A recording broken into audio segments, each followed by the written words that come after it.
Today I'm sharing with you a checklist that you want to go through if you are about to approve a newly delivered website. Let's say that you hired an agency or maybe a freelancer to build a website for you. Now you need to approve it. You want to say, yeah, this website is good to go. I'm approving this web design. Here's your money, whatever was the deal between you two.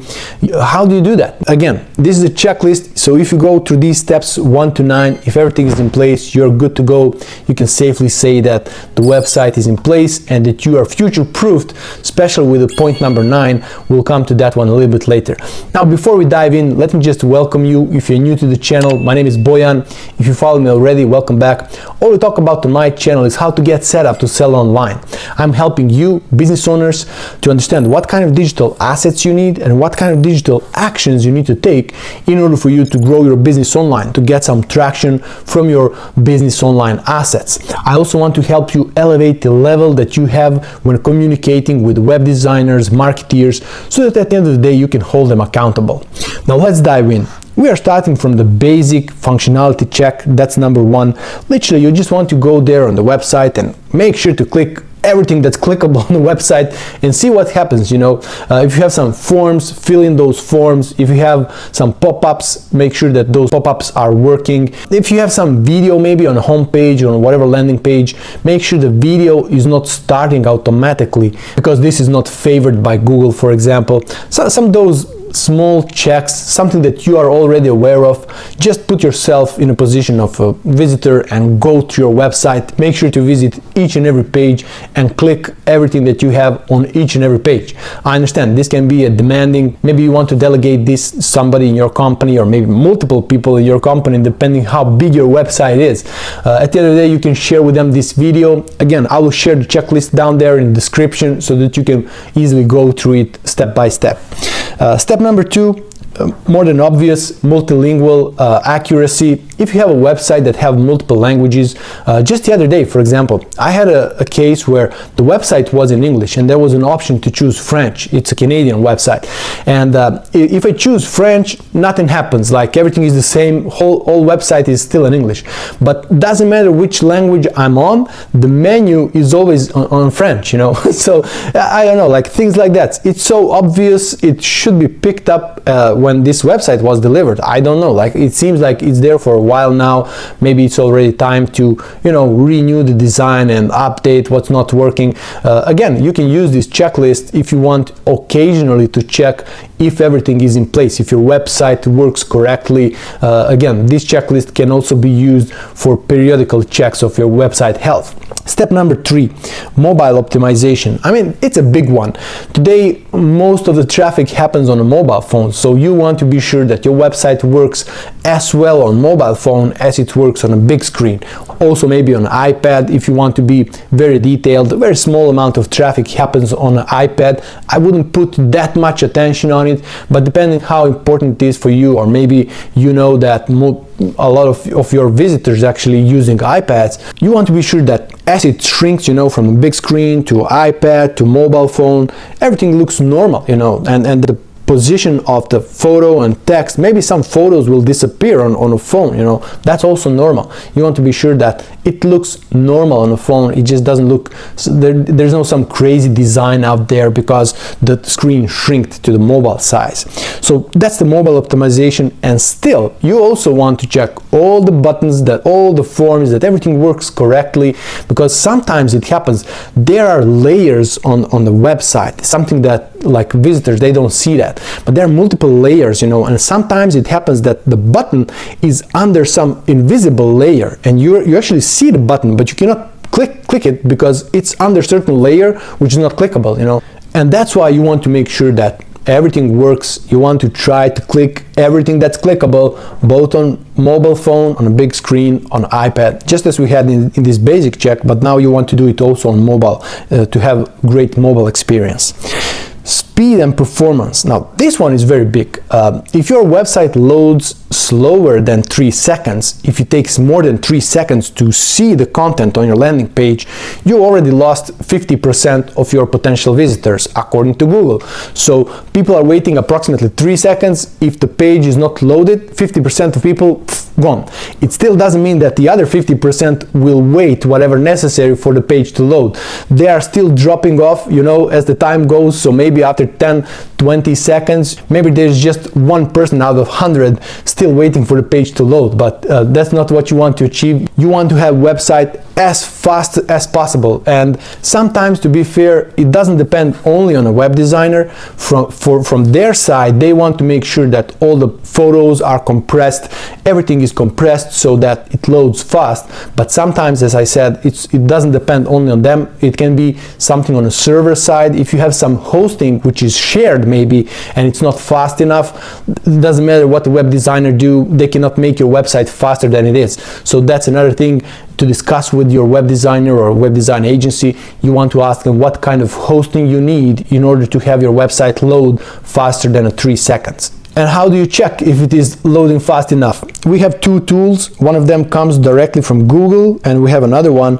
I would recommend to use both. Again, all these links you will find in the description down there, so use them. You go on one of these websites, you paste your website link there, and you just click analyze, and that's how you're going to see if your website is loading fast enough. Also, make sure to check it a couple of times throughout the week, because sometimes it happens if you are checking maybe in the middle of the night, I don't know, when the traffic is low, and if you have a shared hosting, it can happen that your website is actually loading fast.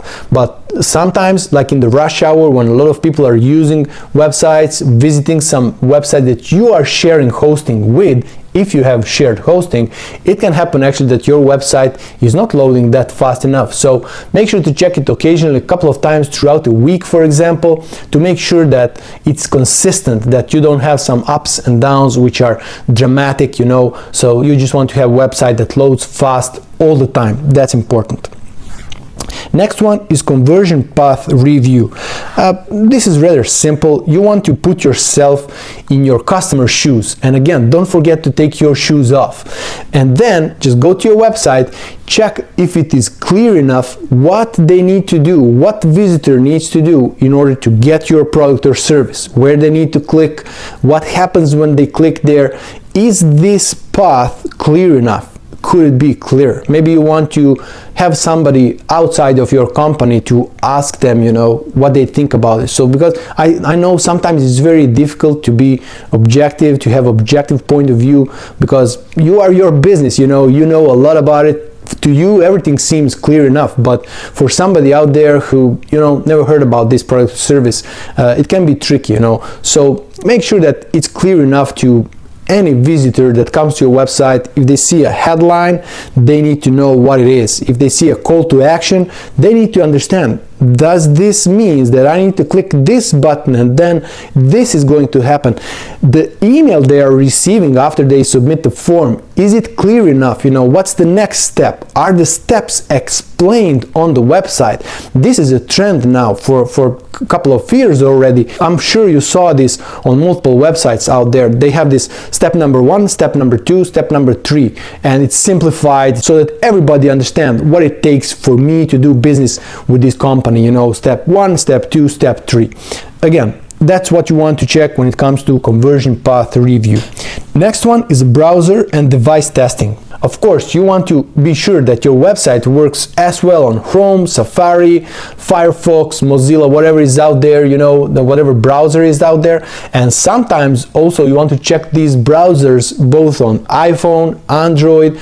Just do all these tests, and to be fair, I mean, if there is some, you know, minor discrepancy between Chrome and Mozilla, for example, it doesn't mean that because of some like 10 pixels of space between headline and sub-headline, you don't want to make a big deal out of that. But sometimes it's really not on the designer side, it's something much bigger. And sometimes it happens, like Chrome, they do some update and everything works well after that. You just want to be sure that there are no some major discrepancies, that you don't have like a body copy written in a headline font or something like that. Just make sure that there's no some major problems out there on different platforms, and you're good to go. Next one, analytics and tracking. Now, your website can live without analytics and tracking, to be fair. but you will not be able to make any data-driven decision in the future if you don't have this in place. Now, if you hire a web designer, I know that there are web designers out there, they're just focused on the design or how the website looks, and that's it. So let's say that you hired a web designer through some freelancing platform out there, and you know, they are aware of their job and they are delivering great websites. They're doing great job, really. But when it comes to functionality, when it comes to analytics, they're totally oblivious of that, or they just don't even want to go there. Maybe they will refer you to some other person, you know, and then suddenly whatever you plan to spend for your website, now you have to hire somebody else to do some other part of the job. Again, in my agency, this is a default. Whenever we are building a website, we want to make sure that all Google tracking analytics are in place before we publish website. Also Facebook pixel, whatever pixel necessary, we want to put it there so that in the future you can make informed decisions. If you're going to advertise, if you're planning to advertise, don't even do it if you don't have analytics, if you don't have pixels in place, if you don't have those conversions set up and so on. That's a little bit advanced things for you who are planning to advertise. If you want to advertise, you want to educate yourself on that kind of vocabulary and those processes so that you can hold your people accountable, both when it comes to a web design and also running ads. Next step, I call it SEO basics. Now, SEO is a service for itself. And if you are expecting, if you didn't agree about this upfront with whoever is building a website for you to set up the SEO for each of your pages on your website, because if you ask them to do that after the agreement is in place and there is nothing about the SEO in agreement, you are going to be, let's say, unfair. You are actually asking for another service which was not agreed in advance. Now, if you didn't agree about this in advance, you can be happy and satisfied with whatever is delivered. But again, like some basic SEO should be in place, and you can ask your web designer or whoever is building a website for you to have at least those basics in place. I don't want to go into details here, don't want to bother you with the details. Let's say that simply just take your website, paste it into one of the tools like this one here that you see on the screen, and you'll just have some red, yellow and green lights, as simple as that, and you can just take this report and communicate to your web designer to say, hey, what's going on here? Are you able to fix this? Can you improve these reds at least? Again, if you didn't agree to have SEO set up for each and every page on your website, as I'm saying, this is a service for itself. It wouldn't be fair from you to ask for this service if you didn't agree about this in advance, unless you are willing to pay even more for this to be in place. And just to be very clear, even if you set up everything when you publish a website, let's say that you invested some extra money for this service to be set up, you have all your pages SEO optimized, whatever. This will not help you down the road, because if you want to get some organic traffic towards your website, you want to invest in SEO on a monthly basis, like 6 to 12 months, in order for you to position your website on a first page, first couple of links, first couple of organic links at the end of the day. That's how SEO works. You cannot just set it up now and it works forever. So just to be clear about it. And the last one, not the least, I would say, if you don't take anything out of this list and you just put your attention on the last one, you are doing yourself a great service. It's access and ownership. Now, when it comes to access, first of all, you as a business owner, or at least somebody who is on a higher level in your company, you want to have a full admin access to all your assets that are connected to your website. I'm talking about the domain, hosting, CMS, which is content management system. Let's just say a web design platform, wherever you built your website, whether it's WordPress, Webflow, Wix, Squarespace, whatever is out there, wherever your website is built, Also analytics and all other tools that we just mentioned in this video. You want to have a full admin access. If you don't have it, you want to ask for full admin access from whoever built your website. Again, not only to access your website and make some edits there, you want to have full admin access to all your assets related to the website. And I will repeat again, it's a domain, it's hosting, and the website building platform itself, as I said.